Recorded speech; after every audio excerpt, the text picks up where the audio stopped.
But we get to ask the fun questions now with Tim Cato from The Athletic as we get to talk some hoops and some Mavs hoops. Because, Tim, this last couple games, absolute blast, so much more fun than game one.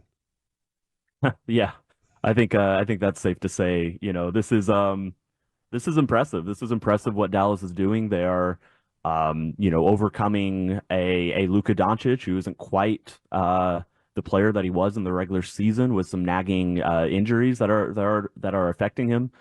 This is a team that is just showing that they're resilient and that they are gritty, and that a lot of the stuff that I had questions that would carry over to a postseason and to against a team like this, they're just charging along just like they were down the stretch of the regular season. It's been really enjoyable to watch this team kind of be the team that we know they've turned into. Tim, who are you most pleasantly surprised with the role players in this Oklahoma City series, and why?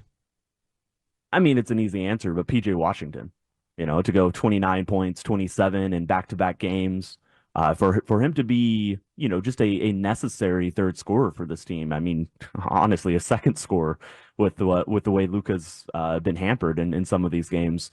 The whole defensive strategy for Oklahoma City is that, they wanted to take away that pick and roll, that alley-oop lob to the big man. And to do that, they've given a lot of space to these role players. And PJ Washington is the guy who, not only has he made a bunch of shots, but he's taking them. In game 3, he took 12 threes. He had never in his entire career taken that many threes, regular season or postseason. Just to stick in there and to take them time after time after time again. I think basketball instincts is that you get an open shot, you take the first one, maybe you take the second one, but at some point you're setting it up to, for the counter, to drive on it, to pump fake. And what Dallas really needs in the series is just somebody sticking over there in the corners or on the weak side wing and just keep taking those shots. And he's been hitting them. And obviously he's adding a bit of offense, inside the 3-point arc as well. And so he's just been sensational to add that offense atop of the defense that we know. Who do you think has the most room for improvement on the Mavs after 3 games that could make an impact in kind of the second half of this series? I think Derek Jones will hit more shots. I think this might be I have a feeling that this might be a good game for him.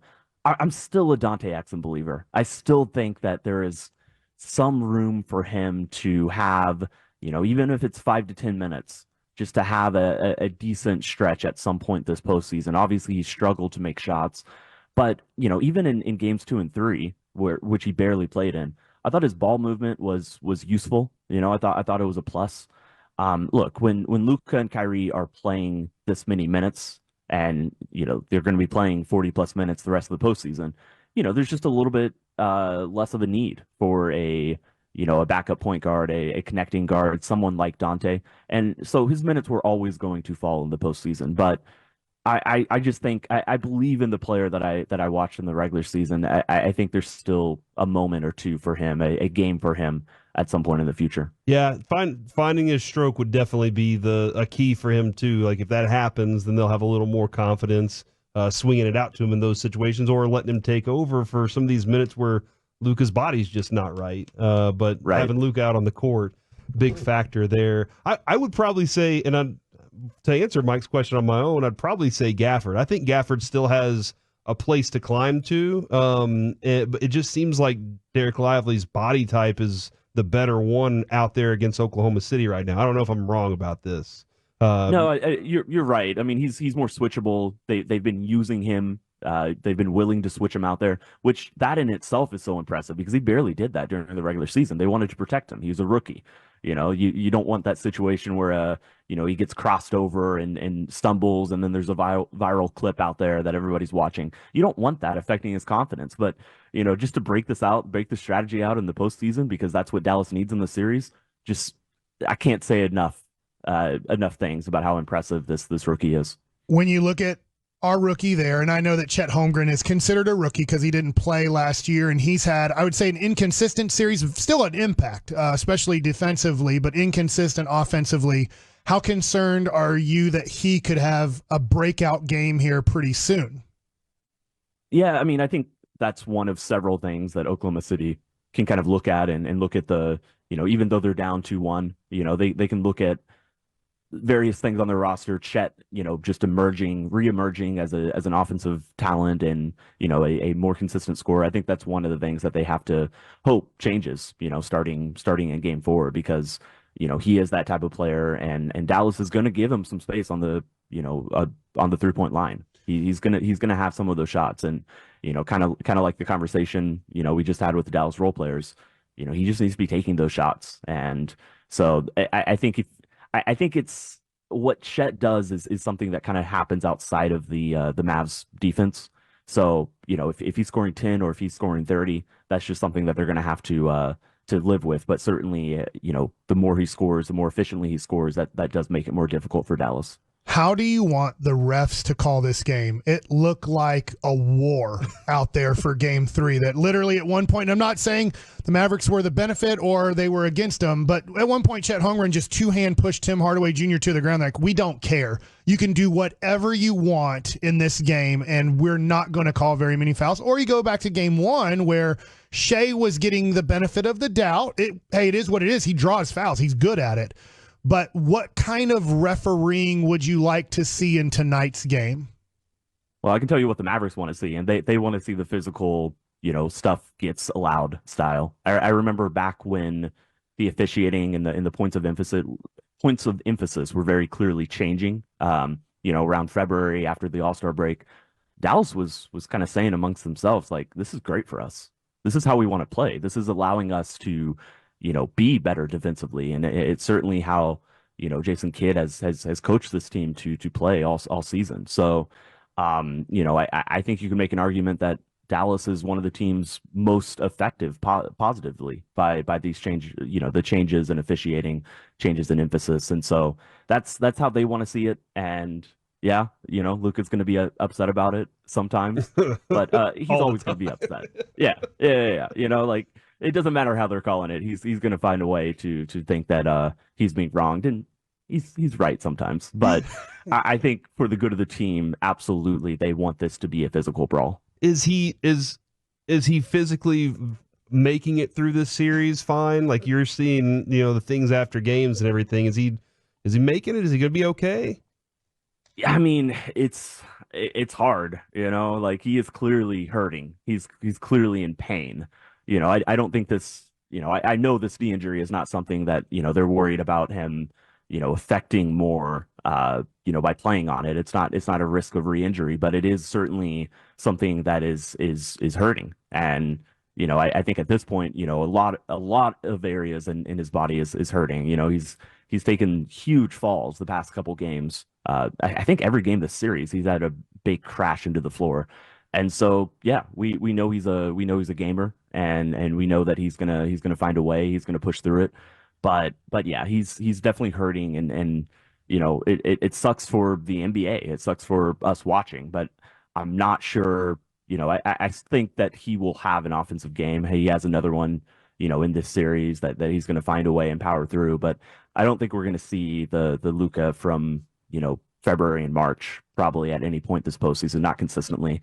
But then, that's the breaks. Yeah. That's what you have to play through. And, he's certainly playing through it. And that's, and certainly Dallas has shown that they can win even when he's not, quite at peak MVP powers. Tim Cato joining us here on 105.3 The Fan. Tim, Oklahoma City's lost the last 2 games. What adjustment could they make that you say they win game 4 if they're able to do this?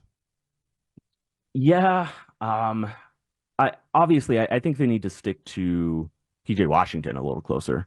I don't think that they're going to go away from the strategy where they help off and they don't want Dallas to all of a sudden get into a parade of alley-oop dunks.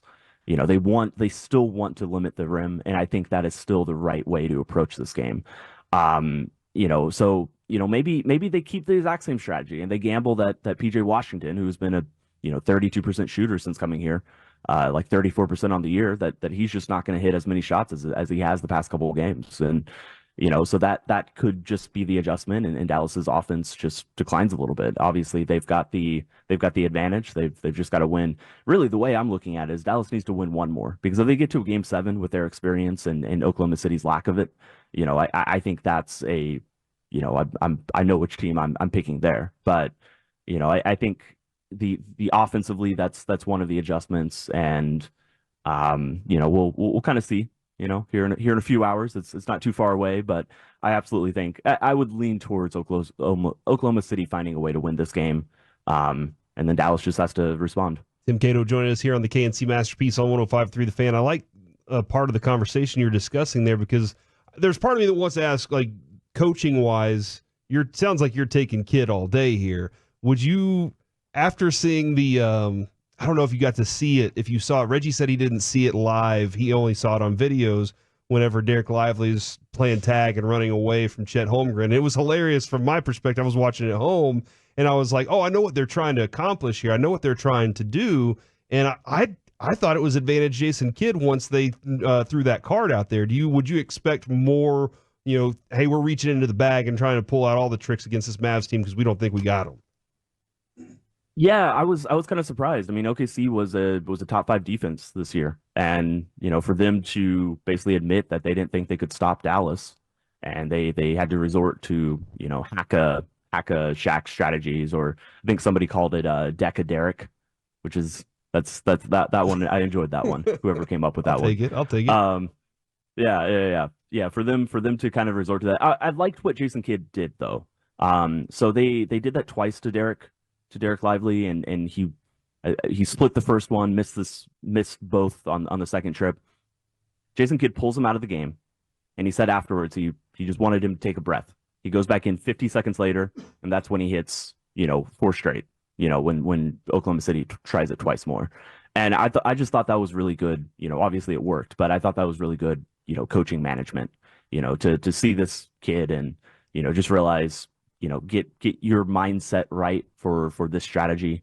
I believe that's Kyrie Irving also told him during that time, don't run, don't do the little tag thing. As funny as it is, as much as we enjoyed it, we believe in you to go up there and knock down these free throws. And so that's what he did. And I just thought that was a really good moment from, team wide, obviously starting with Derek, but for Kyrie to kind of instill some confidence, for Kidd to give him a second to catch his breath. I just thought that was really good coaching, and just a really good moment for everybody involved.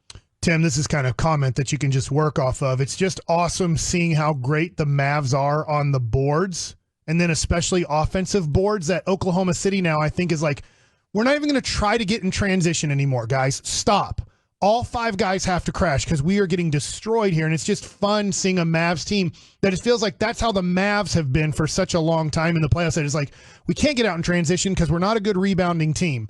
And so now it looks like Oklahoma City is making the commitment to go, screw it. No more transition offense unless it's just easily there, because we are getting destroyed here rebounding-wise.